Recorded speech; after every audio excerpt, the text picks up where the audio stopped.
जय माँ दुर्गा। श्री दुर्गा सप्तशती प्रथम अध्याय।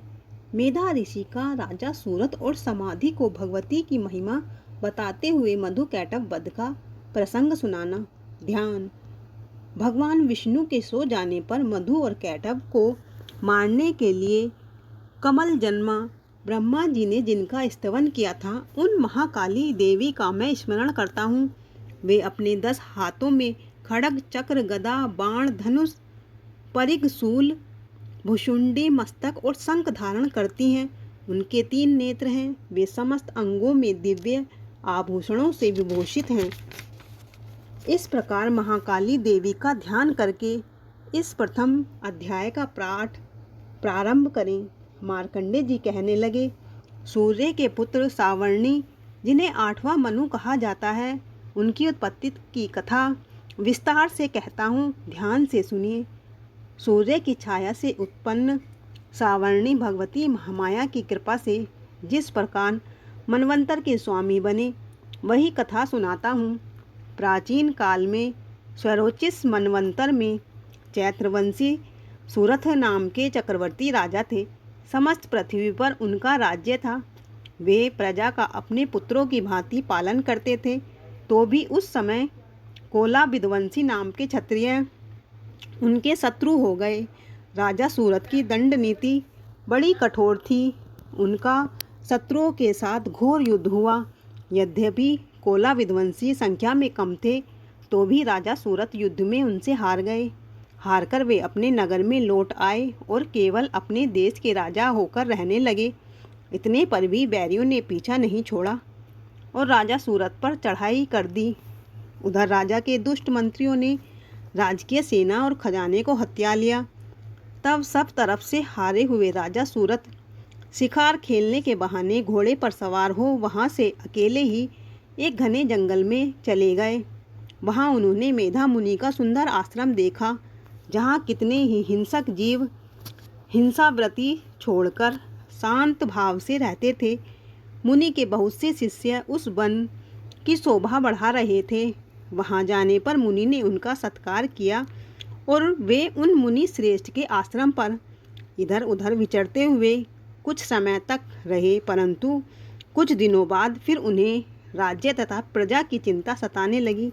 वे सोचने लगे, पूर्व काल में मेरे पूर्वजों ने जिस राज्य को भली भांति चलाया और प्रजा का पालन किया था, वही मेरे हाथ से निकल गया। पता नहीं मेरे दुराचारी मंत्रीगण धर्म रीति से राज्य चला रहे होंगे या नहीं। सदा मद की वर्षा करने वाला मेरा प्रधान हाथी अब शत्रुओं के अधीन होकर न जाने क्या क्या कष्ट भोगता होगा। जो लोग मेरी कृपा, धन और भोजन पाने से सदा मेरी आज्ञा का पालन करते थे, वे ही अब दूसरे राजाओं की धौंस सहते होंगे। उन दुष्ट लोगों के द्वारा व्यर्थ खर्च होते रहने के कारण अत्यंत कष्ट से जमा किया हुआ मेरा खजाना खाली हो गया होगा। ऐसी ही अनेक बातें राजा सूरत निरंतर सोचते रहते थे। एक दिन उन्होंने आश्रम के निकट एक वैश्य को आते देखा और उससे पूछा, भाई तुम कौन हो? यहाँ किस कारण से आए हो? तुम क्यों शोकग्रस्त और अनमने से दिखाई देते हो? राजा सूरत की ऐसी प्रेम भरी वाणी सुनकर वैश्य उन्हें प्रणाम करके कहने लगा। वैश्य बोला, राजन, मैं धनवान कुल में उत्पन्न एक वैश्य हूँ। मेरा नाम समाधि है। मेरे दुष्ट स्त्री पुत्रों ने धन के लोभ से मुझे घर से बाहर निकाल दिया और मेरा धन छीन लिया है। मैं इस समय धन, स्त्री और पुत्रों से वंचित हूँ। मैं अकेला दुखी होकर वन में चला आया हूँ। यहाँ रहने के कारण मेरे पुत्र, स्त्री और स्वजन आज किस हाल में हैं, मुझे नहीं पता। इस समय घर में वे कुशल से रहते हैं अथवा उन्हें कोई कष्ट है। वे मेरे पुत्र कैसे हैं? क्या वे दुराचारी हैं या सदाचारी हो गए हैं? राजा ने पूछा, जिन स्त्री पुत्र आदि ने तुम्हारा धन संपत्ति छीनकर तुम्हें घर से बाहर निकाल दिया, उनके प्रति तुम्हारे चित्त में इतना स्नेह का बंधन क्यों है? वैश्य बोला, आप मेरे विषय में जैसी बात कहते हैं वह वास्तव में ठीक है, किंतु क्या करूं, मेरा मन निष्ठुर नहीं हो पाता। जिन पुत्र आदि ने धन के लोभ में पड़कर मुझे घर से निकाल दिया है, उन्हीं के प्रति मेरे हृदय में इतनी ममता है। महामते गुणहीन बंधुओं के प्रति मुझ में इतनी आसक्ति क्यों है, इस बात को मैं जानकर भी नहीं जान पाता। उनके लिए मैं लंबी सांसें ले रहा हूँ और मेरा हृदय दुखी हो रहा है। उन लोगों के निर्मोही होने पर भी उनके प्रति मेरा मन निष्ठुर नहीं हो पाता। इसके लिए क्या करूँ? मार्कंडेय जी बोले, हे मुनिश्रेष्ठ। तदंतर राजा सूरत और वह समाधि वैश्य दोनों साथ साथ मेधा मुनि की सेवा में उपस्थित हुए और प्रणाम करके बैठ गए। तब वैश्य और राजा ने इस प्रकार वार्तालाप आरंभ किया। राजा कहने लगे, हे भगवान, मैं आपसे एक बात पूछना चाहता हूँ, कृपा करके बताइए। मेरा मन मेरे बस में न होने के कारण मैं बहुत खिन्न हूँ। जो राज्य मेरे हाथ से चला गया है उसमें मेरी ममता बनी हुई है। मुनिश्रेष्ठ, यह जानते हुए भी कि वह अब मेरा नहीं है, अज्ञानी की भांति मेरा उसमें मोह बढ़ता जा रहा है। यह क्या है? इधर इस वैश्य को भी इसके पुत्र, स्त्री और बंधु बांधवों ने अपमानित करके घर से निकाल दिया है, तो भी यह उनमें अत्यंत आसक्ति रखता है। इस प्रकार यह तथा मैं दोनों ही बहुत दुखी हैं। उनके दोषों को जानते हुए भी हमारी उन लोगों में आसक्ति बनी हुई है। महाभाग, हम दोनों समझदार हैं, तो भी हम में उनके प्रति जो इतना मोह है वह किस कारण है? अज्ञानियों की भांति मुझ में और इसमें यह मूढ़ता क्यों उत्पन्न हो रही है? मेधा ऋषि बोले, महाभाग, विषय मार्ग को सभी प्राणी जानते हैं। सबके लिए विषय भी अलग अलग हैं। कुछ प्राणी दिन में नहीं देखते और दूसरे रात में नहीं देखते, तथा कुछ जीव ऐसे हैं जो दिन और रात्रि में भी बराबर ही देखते हैं। यह ठीक है कि मनुष्य समझदार होते हैं, किंतु केवल उनमें ही नहीं, पशु पक्षी और मृग आदि में भी मनुष्य की तरह ज्ञान होता है। यह स्थूल ज्ञान होता है तथा मनुष्यों की तरह ही पशु पक्षी आदि में आहार, निद्रा और मैथुन आदि की इच्छा उत्पन्न होती है। समझ होने पर भी इन पक्षियों को देखो, ये स्वयं भूखे होते हुए भी मोह बस बच्चों की चोंच में कितने चाव से अन्न के दाने डाल रहे हैं। इस प्रकार मनुष्य समझदार होते हुए भी वृद्धावस्था में हमारा पालन पोषण करेंगे, इस इच्छा से पुत्रों की अभिलाषा करते हैं। क्या तुम यह नहीं देखते कि पुत्रादि उनका भरण पोषण नहीं भी करें तो भी माता पिता तो करते ही हैं, क्योंकि सृष्टि को जीवित रखने के लिए वंश परंपरा चलती रहे, इस उद्देश्य से भगवती महामाया ने समस्त जीवों को मोह के गहरे गर्त में गिरा दिया है। इसलिए इसमें आश्चर्य नहीं करना चाहिए। जगदीश्वर भगवान विष्णु की योग निंद्रा रूपा जो भगवती महामाया है, उन्हीं से यह जगत मोहित हो रहा है। वे भगवती देवी ज्ञानियों के चित्त को भी बलपूर्वक खींचकर मोह में डाल देती हैं। उन्होंने ही इस संपूर्ण चराचर जगत को उत्पन्न किया है तथा वे ही प्रसन्न होने पर मनुष्यों को मुक्ति के लिए वरदान देती हैं। वे ही परा विद्या, संसार बंधन और मोक्ष की हेतुभूता सनातनी देवी तथा संपूर्ण ईश्वरों की भी अधीश्वरी हैं। राजा ने पूछा, भगवान, जिन्हें आप महामाया कहते हैं वे देवी कौन हैं? ब्रह्मन वे उत्पन्न हुई, उनका स्वभाव कैसा है और स्वरूप कैसा है? किस प्रकार उनका प्रादुर्भाव हुआ है? वह सब मैं आपके मुख से सुनना चाहता हूँ। ऋषि बोले, राजन, वास्तव में तो वे देवी नित्य स्वरूपा ही हैं।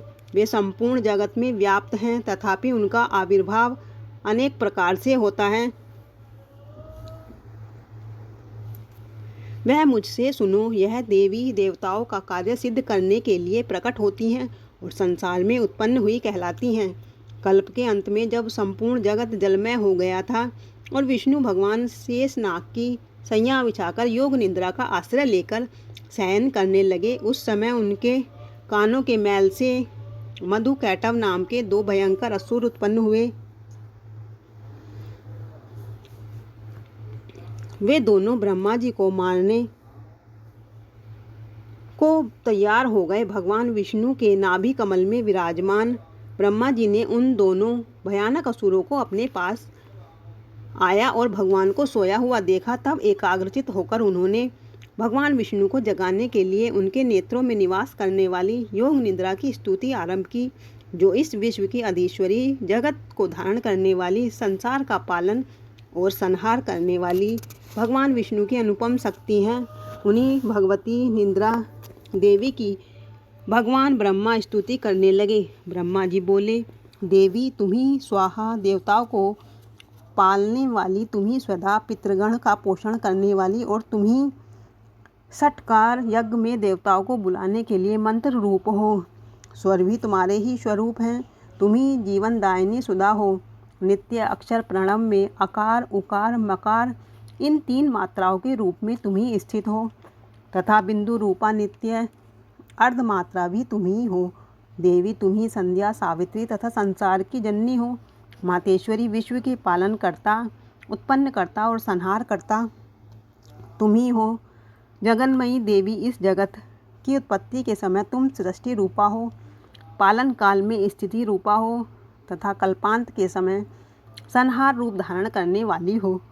तुम ही महाविद्या, महामाया, महामेधा, महास्मृति, महामोह रूपा महादेवी और महाशूरी हो। तुम ही समस्त चराचर के तीनों गुणों, सत्वगुण, रजगुण और तमगुण को उत्पन्न करने वाली प्रकृति हो।